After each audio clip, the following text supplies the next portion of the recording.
Chapter 7, page 38. At church on Sunday, Chet went out of his way to say hi to the guys. They seemed relieved that he wasn't mad anymore. And the truth was, he really wasn't, now that he understood how it was with pranks, and now that he had a genius plan for getting them back. Come swimming with us today, Sid called as he helped his mother into their buggy. We'll be there right after lunch. Sure, Chet called back. I'll meet you. Uncle Jerry patted him on the back. That's the way, kiddo, he said. There's no room in a small town for grudges. Chet was dying to tell Uncle Jerry about his idea, but Chet kept his mouth shut, worried that his uncle might tell someone and spoil the plan.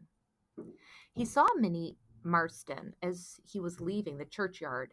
She waved to him and smiled, like she wanted to go up and talk to her. Or like she wanted him to go up and talk to her. For months last spring, Chet had prayed that Minnie would look in his direction, but now he didn't have time for girls, not even Minnie. He had to get to the creek before the guys. He waved to Minnie and headed home.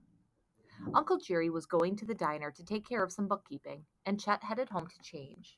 He grabbed the bag he'd packed that morning. Inside was a bottle of ketchup, one of his old work boots, and the white cap he always wore at work. Everything he needed. He hurried to the creek, which was completely quiet, and went straight to work. His plan had two parts. First, he wanted to make the guys think he'd been attacked and dragged bloody and screaming into the creek. He dribbled some ketchup along the dock, a trail of blood. He put his boot in the middle of the dock and covered it with ketchup. He did the same to his cap. Chet stood back and admired his work. So far, so good. Now Chet took off his undershirt and trousers and kicked off his boots. He hid them in the tall grass. Then he went to the wettest part of the bank. He scooped up handfuls of the slimiest mud he could find and smeared it onto his face, his arms, and his chest. He used extra mud to cover his head so that no hairs poked through. He had no idea what the creek devil was supposed to look like, but he was pretty sure it didn't have orange hair. Chet was just finishing when he heard voices. The guys. Chet closed his eyes and took a deep breath.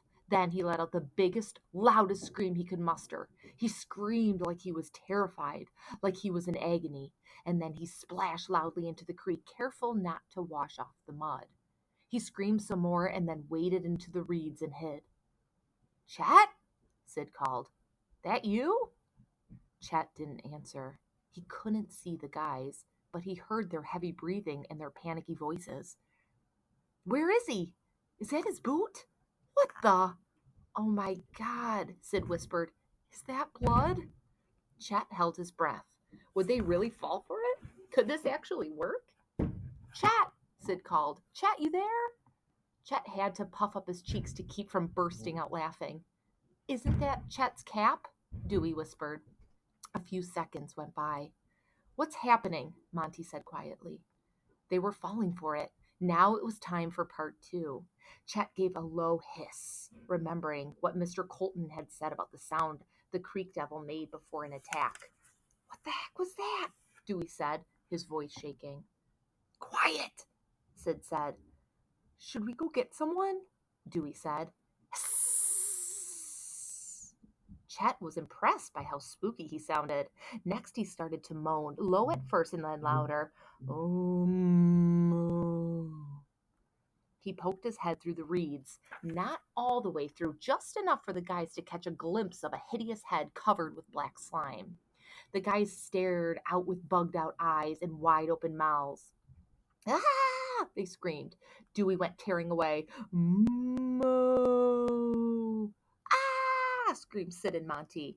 They turned to run, and that's when Chet leaped out of the water. Got you! Chet shouted. Sid and Monty stopped short. Their faces were dead white. I got you good. He waited for their terrified faces to melt into smiles, for them to laugh their heads off and tell Chet he was a genius. But they didn't.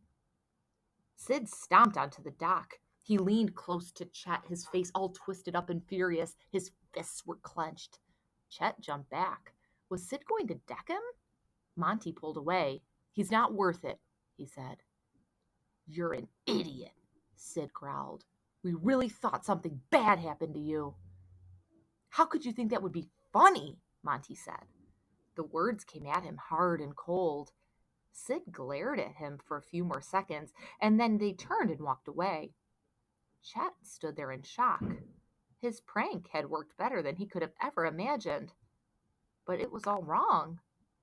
And here he was, covered with stinking mud, all alone.